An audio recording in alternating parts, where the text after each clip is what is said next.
Ayer, desde Mérida, Yucatán, segundo punto de su gira por el sureste, el presidente López Obrador dijo que el trimestre más difícil en materia económica será abril-junio, cuando se va a tocar fondo, perdón, pero aseguró que aunque lenta, la recuperación económica se va a iniciar el mes que entra, en julio.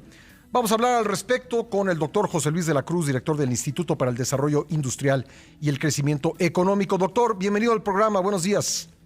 Buenos días, gracias por la invitación. Bueno, ha tocado fondo la crisis generada por la pandemia del coronavirus y comenzará la recuperación en julio, como ha dicho el presidente López Obrador. De mi punto de vista, no necesariamente por dos factores. Primero, por las consecuencias de esta caída histórica que estamos viviendo entre los meses de abril y junio. La pérdida de 12 millones y medio de fuentes de trabajo es algo no observado. El propio recorte que está implementando el gobierno en el gasto público y la caída de ciertos sectores industriales, lo que va a implicar son efectos que se van a asociar a lo que también está ocurriendo en el exterior. La economía de Estados Unidos tampoco se está reactivando. Entonces, desde mi punto de vista, esos efectos van a prevalecer durante los meses de julio a septiembre por lo menos, y van a implicar que entonces la recuperación, además de lenta, probablemente no alcance a generar los beneficios que tenía la sociedad mexicana previo a esta situación de coronavirus y recesión económica. Es decir, para final de año no estaremos en el mismo estado, económicamente hablando, que estaba el país antes de que irrumpiera el coronavirus. Efectivamente, porque además al recorte de gasto público lo que había que observar es realmente cuántos esquemas de inversión privada van a subsistir, es decir, cuántas empresas habrán quebrado por esta situación, en cuánto habrán modificado sus decisiones de inversión, de generación de empleo ante estas nuevas condiciones. Nada más para poner un elemento sobre la mesa, estos 12,5 millones de personas que perdieron su trabajo afectan por lo menos a otras 20 millones de personas que dependen de ese ingreso, y entonces nuestro mercado interno va a tener tal afectación que evidentemente pues las empresas van a tener que contemplar esta nueva realidad y seguramente ser mucho más modestas en sus decisiones de inversión.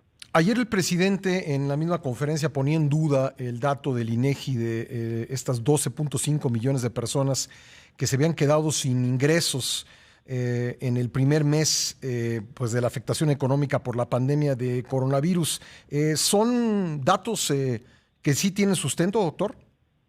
Digamos que el propio INEGI lo menciona, es algo que tuvo que implementar de manera emergente ante no poder hacer sus encuestas como lo hace normalmente, pero evidentemente la metodología que aplicó el INEGI, pues lo que refleja, si bien puede tener sus rangos, el propio instituto así lo presenta, rangos en donde pueden oscilar estos valores, evidentemente que lo que muestra es una afectación que por lo menos podrían ser 10 millones de personas, y en donde además lo que se muestra es que esto afectó a quien más lo necesita, que es justamente las personas que ya estaban en la informalidad, es decir, que ya de por sí tenían precariedad.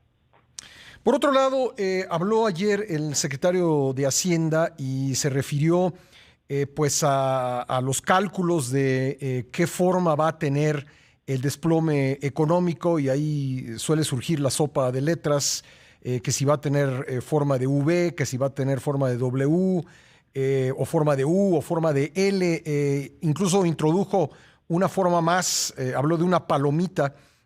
¿Cuál previsiblemente puede ser la forma de este desplome económico y cuándo podría pues esperarse, o cuánto tiempo podría durar? De alguna manera nos lo ha contestado, y cuándo podría esperarse una recuperación, doctor. Yo pondría dos elementos sobre la mesa. Primero, lo que el Banco de México justamente presentó la semana pasada, que fue, además de estos diversos escenarios de recuperación, los supuestos bajo los cuales hizo esos escenarios, es decir, presentó cómo se comportarían muchos sectores, más de 20 sectores en ese tipo de trayectorias, y básicamente lo que estaría presentando el Banco de México es que existe una fuerte probabilidad de que esta recuperación pues sea lenta, que sea prolongado el periodo de tiempo que nos lleve a tener niveles similares a antes de la crisis, que tampoco, además hay que mencionarlo, es que estemos en un mucho mejor lugar. Debemos recordar que antes del coronavirus la economía mexicana ya venía cayendo en algunos sectores. Y por otro lado, los cálculos que nosotros tenemos es de que en la parte de la construcción, en la propia parte de la extracción de petróleo y gas y algunos sectores industriales, la recuperación va a llegar hasta finales del año o principios del 2021. ¿Sería pues una L la forma, digamos, como se presentaría pues este desplome económico, una caída abrupta y la persistencia de su efecto por un plazo? Efectivamente, porque yo reitero, para recuperar los 12,5 millones de empleos perdidos, necesitaríamos que las empresas empezaran a invertir, y ahorita las condiciones de confianza y de certidumbre no son las más favorables para que ello ocurra, y el propio gobierno está haciendo recortes importantes en su inversión y su gasto. Y por último, la reactivación de sectores como la minería, la industria del transporte, la industria automotriz, entre otras, ¿sí podrán darle algún tipo de impulso o con lo menos de alivio a la economía? Digamos que sí hay un alivio para ese sector y para algunos de los sectores que son proveedores de insumos de estas actividades productivas muy importantes. Sin embargo, por ejemplo, en el caso de la construcción, el problema es que depende de que otras áreas de esta actividad económica también estén funcionando, de que las inversiones en construcción prevalezcan. Entonces, al final del día, la interacción de nuestro sistema productivo lo que implica es de que a pesar de que se hayan abierto, pues no necesariamente van a contar con las mismas características que tenían antes de esta crisis, y entonces sí podemos tener, me parece, un paliativo, pero evidentemente no la solución a la recesión que estamos viviendo. Pues doctor, yo le agradezco mucho que haya estado esta mañana con nosotros, muy amable. Gracias por la invitación, buen día. Gracias, el doctor José Luis de la Cruz, director del Instituto para el Desarrollo Industrial y el Crecimiento Económico.